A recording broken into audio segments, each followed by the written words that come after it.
नमस्कार, आप देखें एनबी न्यूज। अब मैं हूं आपके साथ प्रियव्रत दीक्षित।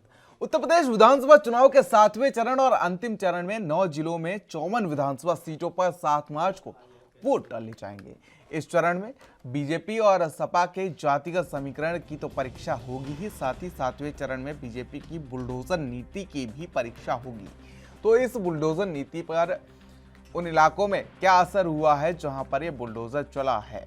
7 मार्च को प्रधानमंत्री नरेंद्र मोदी के संसदीय क्षेत्र वाराणसी समेत 9 जिलों में अंतिम चरण का मतदान होगा और आजमगढ़, मऊ, गाजीपुर, जौनपुर, वाराणसी, मिर्जापुर, चंदौली और सोनभद्र की 54 सीटों पर वोट डाले जाएंगे। 2017 के चुनावी नतीजों की बात करें तो बीजेपी ने इस 7वें चरण में 36 सीटों पर कब्जा किया था। 11 सीटें समाजवादी पार्टी ने जीती थी, 5 सीटें बीएसपी ने जीती थी और 1 सीट निषाद पार्टी ने हासिल की थी। हालांकि इस बार राजनीतिक समीकरण बदले हैं। समाजवादी पार्टी जातिगत समीकरण की नई ताकत के साथ मैदान में है और बीएसपी भी दलित और मुस्लिम वोट बैंक के सहारे अपनी उपस्थिति दर्ज कराने की कोशिश में है। साथ ही निषाद पार्टी बीजेपी के साथ टाल ठोक रही है और 7वें चरण के इस अंतिम मतदान में बीजेपी और समाजवादी पार्टी की सोशल इंजीनियरिंग की अग्नि परीक्षा तो होगी। बीजेपी की बुलडोजर नीति को भी परखा जाएगा। 2017 में सत्ता पाने के लिए मुख्यमंत्री योगी आदित्यनाथ ने माफियाओं की अवैध संपत्ति पर बुलडोजर नीति का ऐलान किया था। मुख्तार अंसारी से लेकर अतीक अहमद और विजय मिश्रा की संपत्तियों पर सरकार ने बुलडोजर चलाए। सरकारी जमीनों पर कब्जे किए गए थे, उन्हें ढहा दिया गया। एक अनुमान के मुताबिक बीते 5 सालों में उत्तर प्रदेश सरकार ने मुख्तार अंसारी, अतीक अहमद, विजय मिश्रा, कुट्टू सिंह जैसे तमाम माफियाओं की लगभग 2000 करोड़ की अवैध संपत्ति पर कब्जा हटा दिया है और बिल्डिंग गिरा दी गई है। उत्तर प्रदेश की बीजेपी सरकार ने इसी बुलडोजर नीति के सहारे चुनाव में बेहतर कानून व्यवस्था और माफियाओं पर शिकंजा कसने का उदाहरण पेश किया।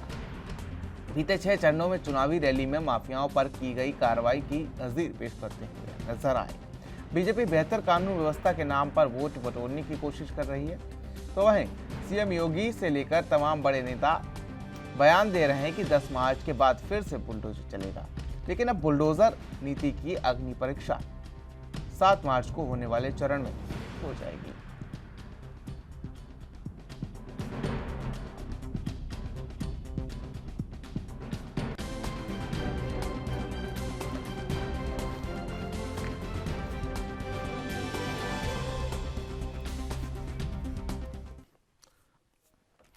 तो सीएम योगी के साथ पीएम मोदी और तमाम बीजेपी के जो नेता हैं वो बुलडोजर नीति पर फूलते नजर आ रहे हैं। लेकिन इस बुलडोजर नीति की जो अग्नि परीक्षा है वो 7वें चरण के मतदान में होनी है कि आखिर बुलडोजर नीति का कितना क्या कुछ असर रहा है और जनता ने कितना क्या कुछ पसंद किया है इसको, और इससे कितने जो अवैध कब्जे थे वो ढहा दिए गए और उनका क्या कुछ असर पड़ेगा। और फिलहाल इसी पर आज हम चर्चा करेंगे। तमाम पैनल हमारे साथ मौजूद है। परिचय करा देते हैं आपका। नरेंद्र सिंह यादव समाजवादी पार्टी से मौजूद हैं, सुरेंद्र कुमार बीजेपी से मौजूद हैं, साथ ही राजनीतिक विशेषज्ञ के तौर पर आरपी उपाध्याय जी हमारे साथ मौजूद है। आपका बहुत बहुत स्वागत है आप तीनों का, मेहमानों का हमारे इस खास चर्चा में। आरपी उपाध्याय जी, शुरुआत तो बुलडोजर नीति पर होगी, लेकिन इससे पहले एक सवाल मेरा यह भी है कि जिस तरीके से अब सिर्फ एक चरण बचा है, सत्यनारायण भगवान की कथा होती तो कह सकते थे कि सिर्फ एक अध्याय बचा हुआ है। तो अगर बात की जाए तो अभी तक बीजेपी भी दम भरती हुई नजर आ रही कि भैया हमें बहुमत मिल चुका है, सपा भी दम भरती हुई नजर आ रही कि हमें भी बहुमत मिल चुका है। लेकिन तो क्या कह सकते हैं कि जो 7वें चरण का मतदान है ये सिर्फ केवल कुछ सीटें बढ़ाने के लिए होगा उस बहुमत में, या ये खानापूर्ति के तौर पर बचा हुआ है? उपाध्याय जी। ठीक कहा आपने। सत्यनारायण की कथा समापन की ओर है। आरती वारती होगी। 10 तारीख को जब वोटों की गिनती होगी तो आरती भी होगी। बिल्कुल। देखिए, बात ये नहीं है, छठे चरण तक जिसकी सरकार बननी है बन चुकी है। 7वें चरण में कोई बहुत ज्यादा कुछ बन बिगड़ नहीं रहा है। देखिए, बात 2017 की जो भी आंकड़े थे, क्या बीजेपी उनको दोहरा पाएगी? बीजेपी के सामने बहुत बड़ा चैलेंज है। परिस्थितियां बदली हैं। 2017 में जिस सोशल इंजीनियरिंग के सहारे बीजेपी एक बम्पर बहुमत की ओर बढ़ी थी, 2022 में आप देखेंगे वही सोशल इंजीनियरिंग समाजवादी पार्टी ने की है। आप देखेंगे राष्ट्रीय लोकदल के साथ गठबंधन, राजभर को साथ लेना, मौर्य को साथ लेना। 2017 बीजेपी ने छोटे छोटे दलों को साथ लिया था। और ये छोटे दल किसी वर्ग विशेष और जाति विशेष के वोट को प्रभावित करते हैं, इसे नकारा नहीं जा सकता। पश्चिमी उत्तर प्रदेश की बात करूं तो देखिए आरएलडी जाटों के साथ उसका एक रिश्ता है। उसका जो बेस वोट बैंक है वो जाट है।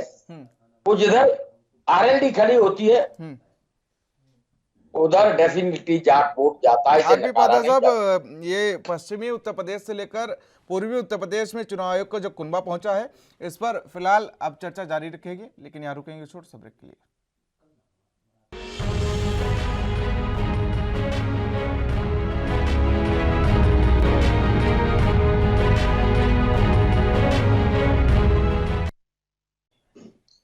देखिए, हम अपने आप को 300 प्लस देखते हैं, क्योंकि पहले चरण से लेके और छठे चरण तक हमने पश्चिम उत्तर प्रदेश में भी हमको बहुत अच्छा सीट आया है।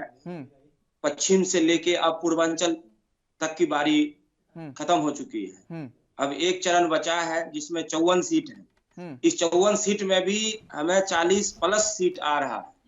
इसमें कोई शक कहीं से नहीं है, क्योंकि हमने पूरे उत्तर प्रदेश के अंदर विकास के नाम पर हमने वोट मांगा है। हमने जो काम किया है उस पे हमने वोट मांगा है। चलिए विकास में बाद में लौटेंगे, मुख्यमंत्री बाद में लौटेंगे। नरेंद्र सिंह यादव जी, आप कहाँ अपने आप को देखते नजर आ रहे हैं 349 की सीटों में? आप भी 300 पार हो रहे हैं क्या अभी से ही? देखिए,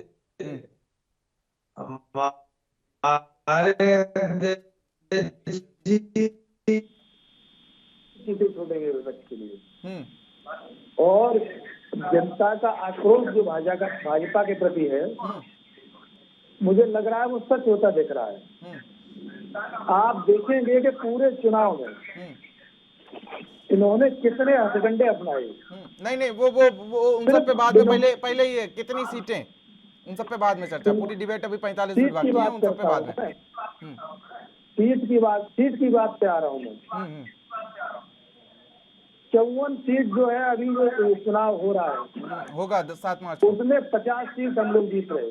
54। और सबसे बड़ी चीज ये है कि प्रधानमंत्री के क्षेत्र में भी हम सभी सीटें जीत रहे हैं। जहाँ इन्होंने दुनिया भर की रैली, दुनिया भर के वादे ये किए कि हमने ये किया वो किया, वहाँ भी हम सीट जीत रहे हैं। भारतीय जनता पार्टी की पोल खुल चुकी है। इन्होंने पूरे प्रदेश में कभी विकास की राजनीति की बात नहीं की। चलिए, विकास की राजनीति पर अभी समय है, उस पर बात करेंगे। लेकिन अभी जो मेरा सवाल था, अरे एक मिनट दो, बात तो होने दो। नहीं, बात पूरी कर लीजिएगा, अभी पूरी चर्चा बाकी है। बात करने के लिए आपको मौका देंगे, लेकिन एक छोटा सा कमेंट चाहिए था मुझे कि आप इस पूरी डिबेट में बहुत जरूरी था कि आप अपने आप को कहाँ देख रहे हैं, आप अपने आप को कहाँ देख रहे हैं, ये भी जरूरी था। आरबी वही बता रहे जी, आरबी उपाध्याय साहब के पास चलते हैं। आरबी उपाध्याय जी, एक चीज तो साफ है, इस फेज में पीएम मोदी की भी अग्नि परीक्षा है भाई। बीजेपी के सबसे बड़े चेहरे हैं आज की डेट में। अखिलेश यादव, सपा के राष्ट्रीय अध्यक्ष, उनकी भी अग्नि परीक्षा है। मान ली जाए भाई, आजमगढ़ उनका क्षेत्र है, संसदीय क्षेत्र है, वहां से सांसद है, पीएम मोदी का भी है। लेकिन एक चीज तो साफ तौर पर यहां देखने को ये भी होती है कि भाई जो घरेलू पिच पर जो खिलाड़ी खेलता है उससे उम्मीदें बढ़ जाती हैं, क्योंकि भाई आपने अगर घर में प्रदर्शन अच्छा ना कर पाया तो बाहर से आपसे क्या उम्मीद की जाए। तो सबसे बड़ी बात यह है कि बीजेपी के लिए इस चरण में ज्यादा से ज्यादा सीटें निकालना तो चुनौती है ही है, साथ ही यूपी को साधने की भी चुनौती है। देखिए, बिल्कुल सही कहा आपने। और देखिए, कोई भी फेज हो, हर फेज महत्वपूर्ण होता है। फर्स्ट फेज से लेके आज आखिरी चरण तक हम जा रहे हैं। हर चरण की अपनी एक महत्वपूर्ण भूमिका और योगदान होता है। ये बात अलग है कि भाई वाराणसी क्षेत्र माननीय प्रधानमंत्री का क्षेत्र है और वहां कल उन्होंने रोड शो भी किया है और प्रभावित करने की कोशिश की है वोटर को और उस क्षेत्र को। लेकिन देखिए जनता कहीं ना कहीं निराश और हताश है। अब देखिए माननीय प्रधानमंत्री जी कहते हैं इनका इतिहास हजारों करोड़ के घोटाले का है, उत्तर प्रदेश लूटने का है। देखिए आप प्रधानमंत्री हैं और अगर किसी ने हजारों करोड़ का घोटाला किया है या उत्तर प्रदेश को लूटा है तो पिछले 5 साल में क्या कार्रवाई, बिल्कुल, और कार्रवाई क्यों नहीं हुई? एक लुटेरा है, एक आतंकवादियों को संरक्षण देता है, खुलेआम घूम रहा है, आपने कोई एक कदम उसके खिलाफ नहीं उठाया। तो ये देखिए कथनी और करनी का जो फर्क है वो जनता को उद्वेलित करता है। बिल्कुल। और देखिए आप देख रहे होंगे वोट परसेंट गिर रहा है, छठे चरण में और गिरा। तो मुझे लग रहा है कहीं ना कहीं जनता में हताशा और निराशा है कि वो करे तो करे क्या, कोई मुद्दों की बात नहीं कर रहा है। माननीय प्रधानमंत्री से उम्मीद की जाती है कि वो जनता के मुद्दों की बात करें। मैं बार बार कहता हूं भूखा पेट रोटी मांगता है, बीमार दवा मांगता है, बेरोजगार रोजगार मांगता है। भूखे पेट को रोटी की बात अच्छी लगती है कि रोटी कैसे मिलेगी, रोटी कौन देगा, उसकी रोटी की चिंता कैसे दूर होगी। वो चाहता है उसकी रोटी की बात हो। इसी तरह बीमार चाहता है मेरी दवा की बात हो। लूट कौन ले गया और क्यों लूट के ले गया, क्यों उसके खिलाफ कार्रवाई नहीं हुई, जनता क्या करे? सही बात, बिल्कुल। भाई जिसने गलत किया था उसको बदला, आपको सत्ता दी और उम्मीद की कि किसी ने कुछ गलत किया है, आप उसकी रिकवरी करेंगे। क्या रिकवरी हुई? तो माननीय प्रधानमंत्री जी के नाम पर वोट पड़ता है, इसमें कोई दो राय नहीं है। जनता के बीच में उनका क्रेज है, लेकिन जनता अपने मुद्दे पर आना चाहती है। बेरोजगार चाहता है कि रोड मैप बताइए रोजगार कैसे मिलेगा। रोड मैप बताएं, सिर्फ ये नहीं है कि भाई रोजगार दे देंगे। कहां से देंगे? जेब में रखा है निकाल के दे देंगे, उन्होंने कहा ले जाओ तुम्हें रोजगार मिल गया। उसके लिए फैक्ट्री लगेगी, प्रोडक्शन होगा, कोई एक रोड मैप तो होगा। विकास, विकास क्या है? गांव का जो स्कूल है, जो प्राइमरी स्कूल है, उसकी हालत बद से बदतर है। 5 साल में कितना इंप्रूवमेंट हुआ उस स्कूल में? स्कूल में पानी नहीं है, बिजली नहीं है, बिल्डिंग जर्जर हालत में है, टीचर नहीं है। क्यों नहीं है? क्योंकि उसमें गरीब का बच्चा पढ़ने जाता है, उसमें किसान का बच्चा पढ़ने जाता है, इसलिए उसको बदलने की जरूरत नहीं। अगर जरूरत समझी जाती तो इलाहाबाद हाई कोर्ट ने ऑर्डर कर दिया था।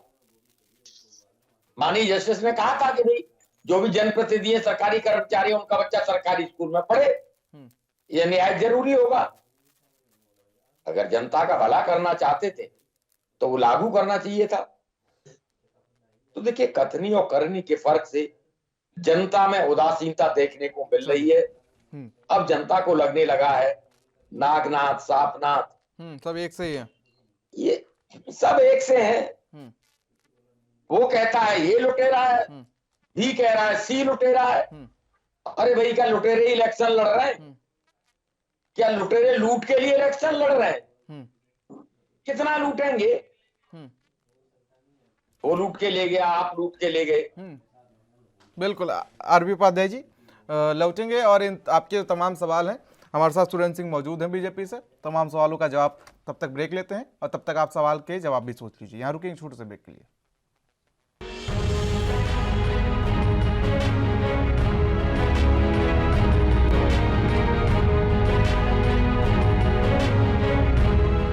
तो ब्रेक के बाद आप सभी का स्वागत है। तीनों मेहमान हमारे साथ मौजूद हैं और सीधे चलते हैं सुरेंद्र कुमार के पास। सुरेंद्र जी, जिस तरीके से तमाम आरोप लगाती है आप पे आरबी उपाध्याय साहब ने, जवाब।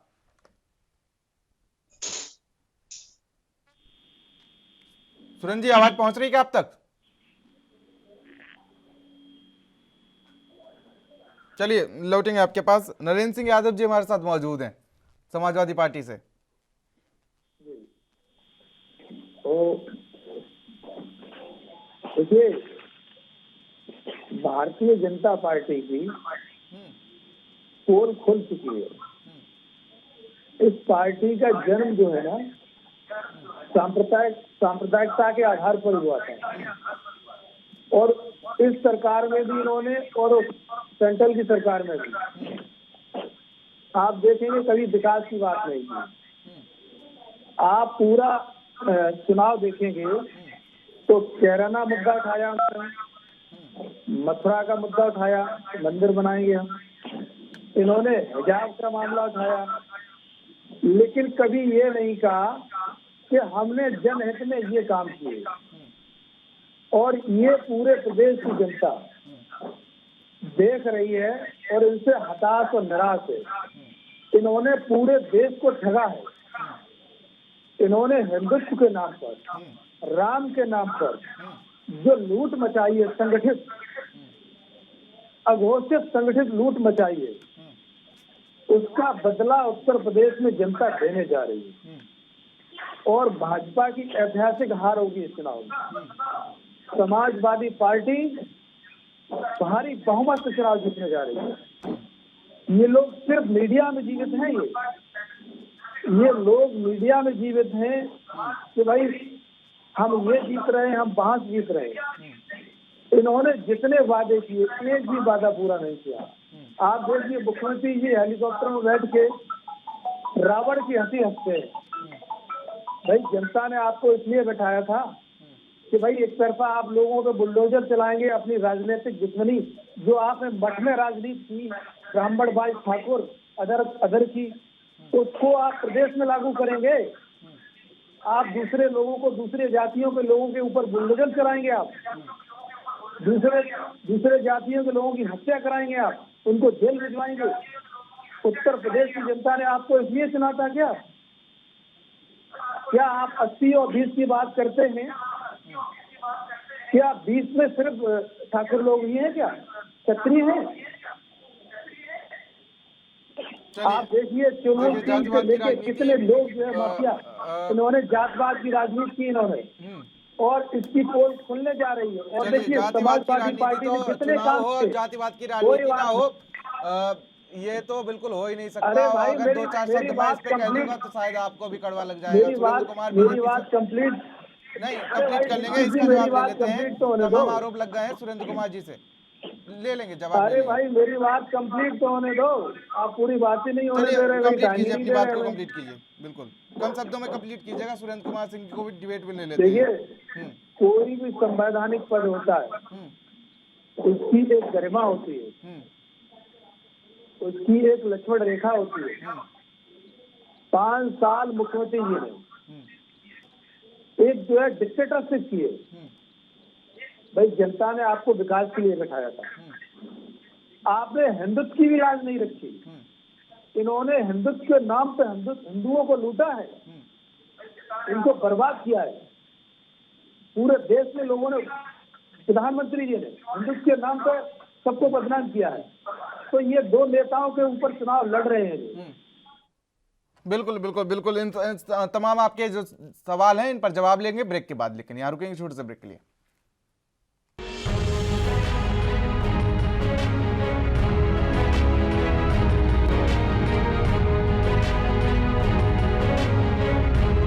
अब ब्रेक के बाद चर्चा पर आप वापस आते हैं और सुरेंद्र कुमार सिंह हमारे साथ बीजेपी से मौजूद हैं। सुरेंद्र जी, तमाम आरोप लग गए इस दौरान आप पे, जवाब दीजिए।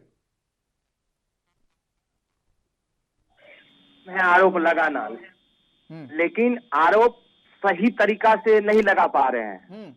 हमने विकास किया है और हमारा मंत्री है सबका साथ सबका विकास, सबका प्रयास और सबके साथ लेके चलने का। भाई साहब ने अभी कहा कि 80 और 20% की बात है। मैं आपको क्लियर कर देता हूं, 80% में हमारे पूरे उत्तर प्रदेश के, चाहे वो हिंदू हो, मुसलमान हो, सिख हो, ईसाई हो, यादव हो, ठाकुर हो, ब्राह्मण हो, सब है हमारे। और 20% वो लोग हैं जिन्होंने प्रदेश को लूटने का काम किया, जिन्होंने प्रदेश को बर्बाद करने का काम किया, जिन्होंने गुंडागर्दी और माफियाओं को बढ़ावा देने का काम किया, 20% में वो लोग आते हैं और पूरे प्रदेश के अंदर 24 करोड़ आबादी में आपको मैं बता दूं, प्रदेश के अंदर एक एक व्यक्ति भारतीय जनता पार्टी के साथ आज खड़ा है। क्यों? कि हमने विकास किया है। आप देखिए, प्रधानमंत्री जन कल्याण योजना जमीनी स्तर पे हमने पहुंचाने का काम किया। आप चाहे हाईवे की बात करूं या आप एयरपोर्ट की बात करूं या अगर मैं आपको मेडिकल कॉलेज की बात करूं, चाहे शौचालय की बात करूं या अगर काशी विश्वनाथ में कॉरिडोर की बात करूं, भगवान राम के नगरी में मंदिर बनने की बात करूं, हर जगह भारतीय जनता पार्टी ने काम करने का काम किया। यही सपा वाले थे, सिर्फ सफाई के अलावा कहीं आप मुझे बता दीजिए कि कोई विकास का काम किया हो। सिर्फ वहां पर गरखैया नाच नचवाए हैं, प्रदेश के लोगों के साथ धोखा दिया है। और इस बार की चुनाव जिस तरह से 2017 में भारतीय जनता पार्टी को 300+ सीट आया, उसी प्रकार से 2022 में भी उत्तर प्रदेश की जनता उसी प्यार के साथ, पूरी बहुमत के साथ भारतीय जनता पार्टी को वोट देने जा रहा है। 6 चरणों में जो वोट हुई है, 6 चरणों में हर जगह पे भारतीय जनता पार्टी की फुल बहुमत के साथ सरकार बनने के लिए वोट उन्होंने किया है।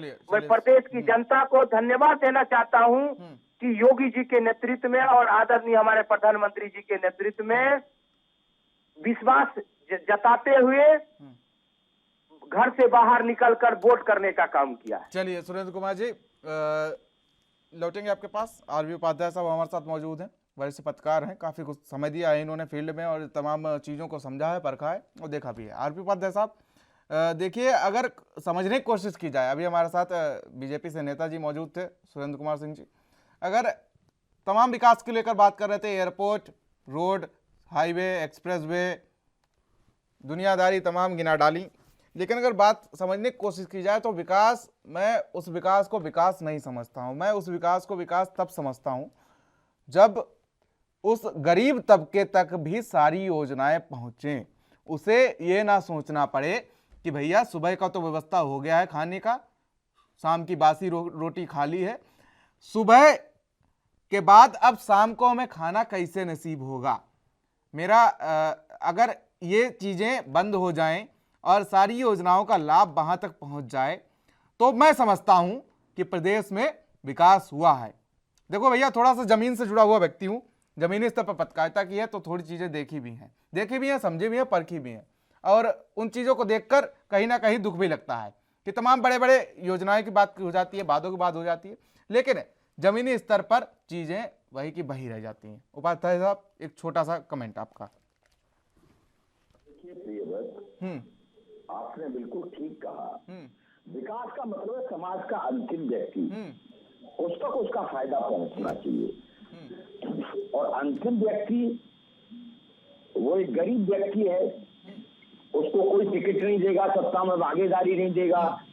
अब विडंबना ये है कि आप कहते हैं हमने विकास कर दिया, चंद पूंजीपतियों का विकास हो जाना विकास नहीं होता है। विकास बीएसपी ने भी किया, विकास समाजवादी पार्टी ने भी किया, फिर भी, और 5 साल बीजेपी ने भी विकास किया।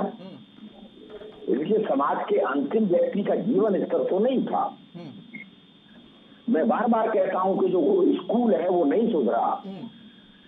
जो गांव का प्राइमरी स्कूल है, जहां गरीब का बच्चा पढ़ने जाता है सरकारी स्कूल में, उसके हालात सुधरने चाहिए, तब विकास के मायने समझ में आएंगे। देखिए, ये नहीं कह सकते कि बीजेपी के पीरियड में बिल्कुल विकास नहीं हुआ। हाँ, बिजली की उपलब्ध ये कहना थोड़ा सा गलत कुछ अच्छी हुई है। देखिए, कोई भी सरकार है 5 साल हाथ पर हाथ रख के नहीं बैठे रहती, लेकिन उसकी प्राथमिकता क्या है, वो प्राथमिकताएं तय करना और वो यथार्थ के दराज को उतारना। देखिए, माननीय प्रधानमंत्री की स्कीम बहुत अच्छी थी, गांव गोद लेना है, हर मेंबर ऑफ पार्लियामेंट के लिए मैंडेटरी था। काफी कुछ गांव आदर्श गांव बन जाते, लेकिन निराशा हाथ लगी कि जो गांव गोद लिए गए उनके हालात भी सुधरे नहीं। और फिर ये और निराशाजनक रहा कि सभी मेंबर ऑफ पार्लियामेंट ने गांव गोद लिए ही नहीं। बहुत सारे मेंबर पार्लियामेंट हैं और इस साल तो कोई गिनती ही नहीं है कि 2-4 ने लिए ही है, 2-4 गांव गोद या नहीं लिए हैं। विकास होगा कहाँ से? किसका विकास होगा? देखिए, राजनीतिक लोगों का विकास हो रहा है। एक एमएलए है, वो एक बार में इतना पैसा कमा लेता है कि उसकी 7 पुष्ट का इंतजाम कर लेता है, तो उसका तो विकास हुआ। यानी राजनीतिक लोगों का विकास हो रहा है, उस स्पीड से आम जनता का विकास नहीं हो रहा है। ये बात माननी पड़ेगी। और तभी ये कहते हैं कि वो लूट ले गया, ये लूट ले गया। अरे भाई, लूट मार का कंपटीशन हो रहा है। अरे जनता जनप्रतिनिधि चुन रही है या लुटेरे चुन रही है? बिल्कुल आरबी पाठक साहब, ये तो फिलहाल देखने वाली बात होगी कि जिस तरीके से जनता को फिलहाल हर बार ठगाई महसूस करना पड़ता है। 5 साल बीत जाते हैं, पता ही नहीं चलता कब बीत गए 5 साल। अब 5 साल में नेता अपनी झोलियां बनने में पूरी तरीके से कामयाब रहते हैं। ब्रेक के बाद लौटेंगे सुरेंद्र कुमार के साथ। एक छोटा सा ब्रेक यहाँ लेते हैं फिलहाल।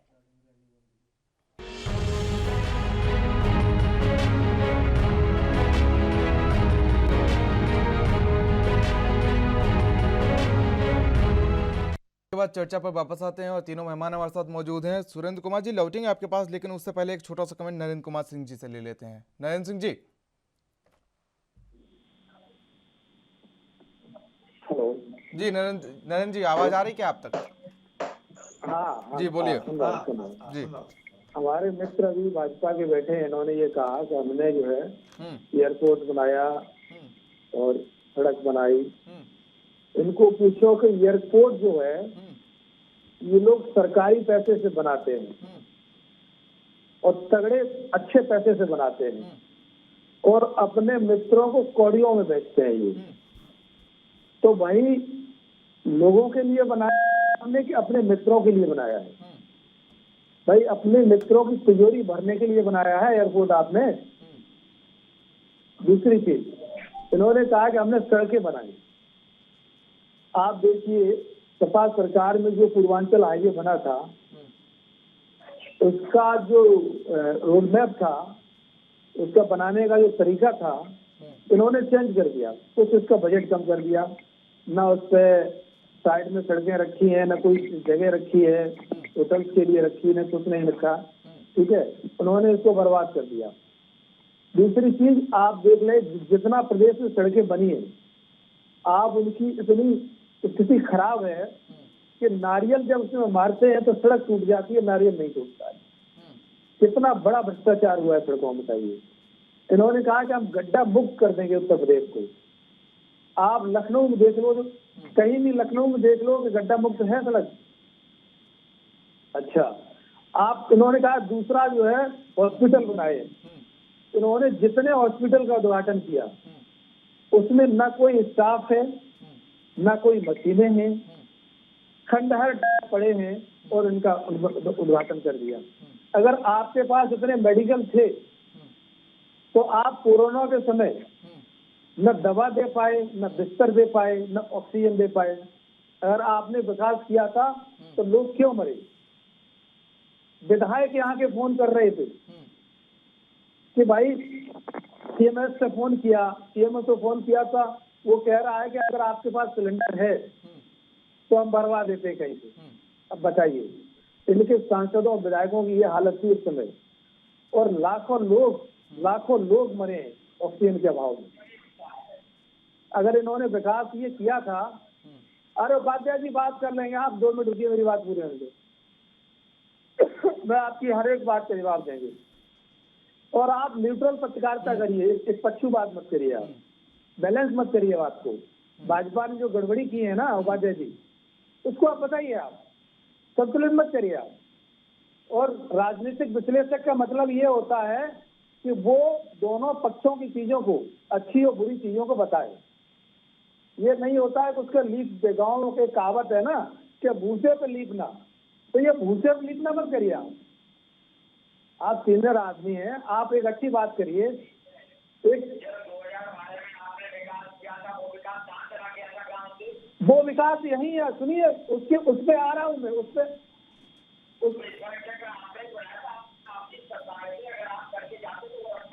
बता रहा हूँ ना, वो विकास जो किया है, सुनिए, वो जनता के, उसी में जनता बची है। इन्होंने कुछ नहीं किया। जो कुछ सहूलियतें मिली हैं, चाहे स्वास्थ्य में चाहे शिक्षा में, वो सपा सरकार द्वारा बनाई गई उसी में मिली। इनके बल पे 5 साल में तो जो लोगों को मुहैया हुआ वो भी नहीं हुआ। सपा सरकार ने जो एम्बुलेंस चलाई थी उसके लिए डीजल नहीं दे पाए ये लोग। सपा सरकार की एम्बुलेंस इन्होंने बर्बाद कर दी। 1090 1076 लोग फोन नहीं उठा रहे। अगर सपा सरकार की योजनाओं को भी अगर सही से चलाते तो उत्तर प्रदेश आज कहां होता। आप पुलिस को फोन करके देखिए 100 नंबर पे, आप एम्बुलेंस को फोन करके देखिए।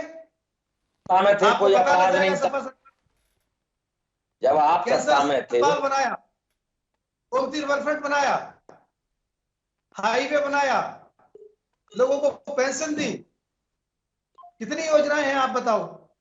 आईटी हब बनाया। आप बताइए, राजनीतिक विश्लेषक हैं आप, इन्होंने क्या बनाया आप बता दो। 5 साल के इन्होंने, भाजपा ने ये बनाया है। सुने तो मैं पूछूं जरा। देखिए, आपने इतना अच्छा किया था, अपराध रोक दिया था, प्रदेश अपराध मुक्त था। एनसीआरबी सुनिए, उसकी बात का आपको जवाब देते हैं। एनसीआरबी के आंकड़े देख लो, गूगल करके देख लो, अपराध किसके टाइम में बढ़ा है। अरे सर फोन कट रहा है, कॉल कीजिए लोग। टाइम में बढ़ी है। तो सुनिए, आपने कहा कितना अच्छा किया तो आप हार क्यों गए? क्यों हार गए हम बताते हैं। हार इसलिए गए कि इन्होंने सांप्रदायिकता की राजनीति की। इन्होंने लोगों को बताया कि मुसलमान कब्जा कर लेगा। इन्होंने ये कहा कि राम लाएंगे हम। भाई झूठ बोला लोगों से, परहेज किया। उन्होंने कही हम ये 15 लाख देंगे। इस तरह की झूठी बातें उत्तर प्रदेश में की। और सत्ता में आने के बाद किसका विकास किया इन्होंने? पूरा प्रदेश देख रहा है क्या हालत की इन्होंने। 69,000 भर्ती घोटाला किया इन्होंने। कोई ऐसा भर्ती है जिसमें पर्चा लीक नहीं हुआ हो। पूरा प्रदेश बर्बाद कर दिया इन लोगों ने। नरेंद्र सिंह जी, एक आंकड़ा मेरे दिमाग में है अभी तक वो आंकड़ा थोड़ा, नरेंद्र सिंह जी एक आंकड़ा थोड़ा मेरे दिमाग में, एक पता नहीं क्यों वो हिट कर गया या फिट हो गया। एनसीआरबी के वो है आंकड़ा। 2012 में आपकी सरकार बनी, 2012 छोड़ दीजिए, 2013 छोड़ दीजिए, 2014 का एक रेप केस का आंकड़ा है जो कागजों पे है। आप लोग जैसे बीजेपी वाले भी थे, वो कागजों पर फिलहाल बने रहते थे, कागजों की बात करते थे। आप भी कागजों की बात करते थे, एनसीआरबी के आंकड़ों की। एनसीआरबी के आंकड़े जो हैं वो मैं ब्रेक के बाद आपके सामने पेश करूंगा। रुकेंगे एक छोटे से ब्रेक के लिए।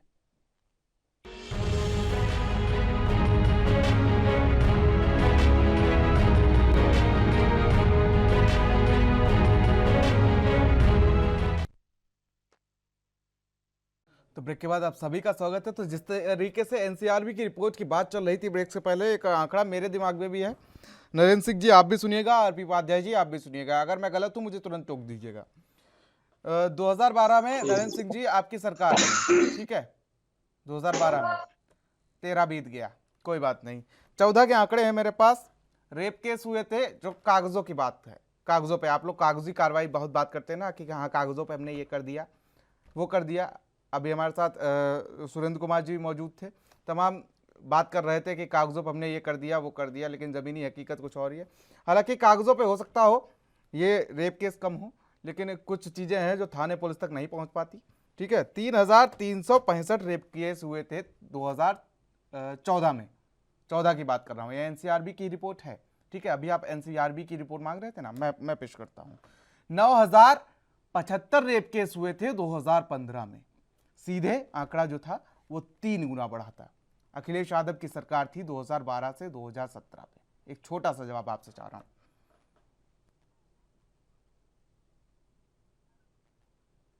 अच्छा, अब 2022 का देखिए आप। नहीं, वो आंकड़ों पे बात कर लो थोड़ी देर, क्योंकि आप एनसीआरबी की रिपोर्ट मांग रहे थे। और ये आंकड़ा जब आज नहीं पढ़ा मैंने ना, मैं सिर्फ आपके लिए लेके आया हूं, क्योंकि जिस तरीके से ये आंकड़ा जो है वो 3 गुना बढ़ गया एक साल में। और आप लोग स्वास्थ्य व्यवस्था पे बात करते हैं, शिक्षा व्यवस्था पे बात करते हैं, और तमाम जिस तरीके से आप सुरक्षा व्यवस्था बात करते हैं, तो ये आंकड़ा मेरे दिमाग में फिट सा हो गया है।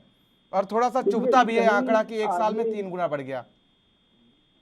ऐसा नहीं है, अभी जो डाटा है, जो टोटल जो संगीन क्राइम है उसका 2,38,000 2017 तक का टोटल की बात कर रहा हूँ मैं, और 2021 आते आते 3,77,000 था।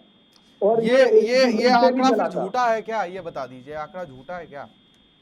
सुनिए, मैं ये नहीं कह सकता हूँ कि ये इसी सरकार में अगर कोई गड़बड़ी हुई है तो लोगों ने अब बाहर कर दिया था सत्ता से। वही तो, भाई अगर हमसे गलती कहीं हुई थी या कोई गड़बड़ी सरकार से होती है तो वही सत्ता से बाहर कर दिया था। लेकिन वही चीजें लेके तो आप वोट मांग रहे हैं, वही गलतियों को लेकर तो आप वोट मांग रहे हैं 2022 में। आप कह रहे हैं हमारी अच्छी योजनाएं जो हैं वो जनता उनको देख रही है और जनता उनको भूली नहीं है। नरेंद्र जी मेरी बात सुन लीजिए, मैंने आपको सुना, आप मुझे सुन लीजिए। नरेंद्र जी मैंने आपको सुना, आप मुझे सुन लीजिए, ठीक है? मैं आपकी बात का जवाब देता हूँ। मैं पहले बात कंप्लीट हो जाने दीजिए। आज 2022 के चुनाव में कोई लीडर अगर ऐसा हो जिसने ये कहा हो खुले मंच से कि जो आदमी कानून व्यवस्था को ना माने वो हमें वोट ना दे, और हमारे अध्यक्ष माननीय अखिलेश यादव जी ने ये खुले मंच से कई बार कहा है कि जो आदमी हमारी कानून व्यवस्था को नहीं मानेगा उत्तर प्रदेश में वो अभी वोट ना दे, जो गड़बड़ी करेगा उसके खिलाफ कार्रवाई होगी चाहे कोई हो। लेकिन एक चीज और भी है ना कि जिस तरीके से आप कहते हैं कि हमने 2012-2017 के बीच अच्छे काम किए और वो जनता को याद है, लेकिन जब 2017 का जो वो याद है, अगर सुनिए, देखिए सही बात है कि अगर कोई गलती हुई है ना तो कई बार तो ऐसा होता है ना कि ये तो पूरा पुलंदा ही है इनके पास, इन्होंने तो कोई काम ही नहीं किया। इनकी सरकार में जो है हाथरस में लड़की को जो है जलाने के लिए इनके लोगों को भी नहीं बुलाते। बताइए आप, बलात्कार नहीं हुए, इनके विधायक ने उन्नाव में रेप किया और उसके परिवार को नष्ट कर दिया। गायत्री प्रजापति आपके साथी है? गायत्री प्रसाद सेंगर की बात कर रहा हूँ। सेंगर की बात तो मैं भी कर रहा हूँ। सेंगर की बात क्यों? सुनिए, आप भी भाजपा प्रवक्ता की तरह आप भी क्यों बात करने लगे? नहीं, भाजपा प्रवक्ता की तरह नहीं बात कर रहा हूँ मैं। उन्नाव की बात क्यों नहीं करते आप? नहीं, उन्नाव की बात मैंने की। आप हाथरस की बात क्यों नहीं करते?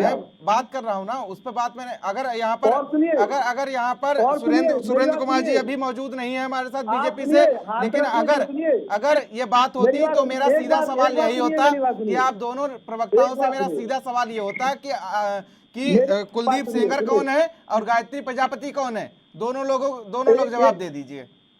एक मिनट पूरी मेरी बात पूरी होने दीजिए। मैं ये कह रहा हूँ कि हाथरस में जिस लड़की की बलात्कार हुआ उसको एफआईआर के लिए, उसको न्याय मिलने के लिए पूरे देश के विपक्ष को खड़ा होना पड़ा, पूरे देश की मीडिया को खड़ा होना पड़ा, सबको लाठी डंडे खाने पड़े, मीडिया तक पिटी। आप ये बताइए इनका आंकड़ा कैसे बढ़ेगा? इन्होंने जितने बलात्कार हुए, रेप केस हुए, इन्होंने एफआईआर ही नहीं की, लड़कियां जला के लोगों ने नहर में फेंक दी। तो ये गुंडे माफियाओं की तरह सरकार चली है। हम लोगों ने एफआईआर हुई इसलिए आंकड़े दिखाई दिए।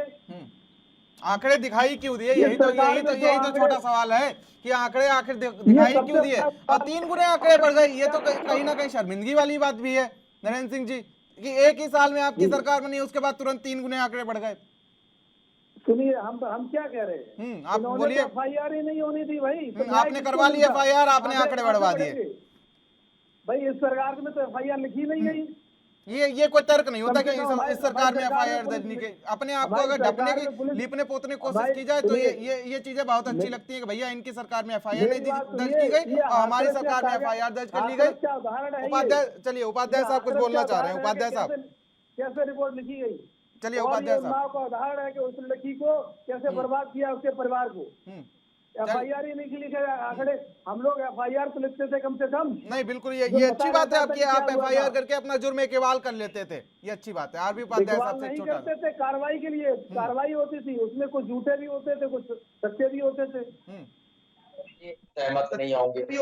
सहगत की बात करेंगे, गायत्री प्रजापति अच्छा बताएंगे, अपने पीरियड में कहेंगे एफआईआर लॉन्च हुई, बीजेपी ने एफआईआर का रजिस्टर उठा के रख दिया, वो खाली रखा है बिल्कुल। देखिए, कथनी और करनी का जो फर्क है वो जनता की अदालत तय करती है कि कौन अच्छा है कौन बुरा है। उपाध्याय साहब, लेकिन जनता को दूध तो का 5 दूध, साल पानी का का मौका मिलता है और इनके लिए हर अगला दिन होता है, अगला पल होता है, वो मौका ही होता है कि हम जनता के लिए कुछ भला कर दें।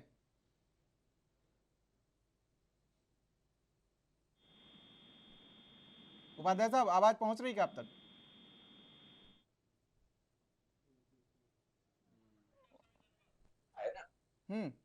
उस समय तो ये लगे रहते हैं तुष्टीकरण में, पैसा कमाने में, भ्रष्टाचार में, और जब 4.5 साल निकल जाते हैं उसके बाद देखते थोड़ी कम शब्दों में अपनी बात रखिएगा। देखिए प्रियव्रत, राजनीति का अपराधीकरण हुआ है, पूरी तरीके से राजनीति का व्यवसायीकरण हुआ है। राजनीति में अपराधी किस्म के लोग आए हैं, पैसा कमाने के लिए आए हैं, अपने हालात बदलने आए हैं। वो जनता के हालात कैसे बदलेंगे? जनता कहीं केंद्र में होती नहीं। बिल्कुल उपाध्याय साहब, लेकिन जिस तरीके से अगर बात की जाए तो पूरी तरीके से राजनीति का अपराधीकरण किया हुआ है। सब कोई ये मानने को तैयार नहीं कि हम किसी से कम हैं। सब जीत के दावा करते हुए नजर आ रहे हैं। आप दोनों का बहुत बहुत शुक्रिया समय का अभाव है हमारे साथ जुड़ने के लिए और साथ इस चर्चा में बने रहने के लिए। लेकिन जिस तरीके से अगर बात की जाए तो अब 6 चरण का मतदान हो चुका है और 6 चरण के बाद 7वें चरण का मतदान होना बाकी है। और 7वें चरण की बात कर ली जाए तो ये वहां है जहां पर सपा के राष्ट्रीय अध्यक्ष का गढ़ कह सकते हैं आजमगढ़, या पीएम मोदी का गढ़ बनारस वहां कह सकते हैं। तो ऐसे में देखने वाली बात होगी कि दोनों जो दिग्गज नेता हैं जो इस विधानसभा चुनाव में अस्तित्व में हैं, उन दोनों की जो साख है वो दांव पर है और उन दोनों की इज्जत इस बार फिलहाल 7वें चरण में देखने वाली बात होगी। साथ ही सीएम योगी की जो बुलडोजर नीति थी वो भी इस चरण में साफ हो जाएगी कि आखिर जनता ने उसको कितना पसंद किया है और क्या कुछ उसमें कार्रवाई हुई है और क्या वो बुलडोजर नीति 2022 से 2027 के बीच भी देखने को मिलेगी या नहीं। फिलहाल आज की इस खास चर्चा में मेरे साथ इतना ही। देश और दुनिया की अहम खबरों के लिए बने रहिए एनबी न्यूज के साथ। नमस्कार।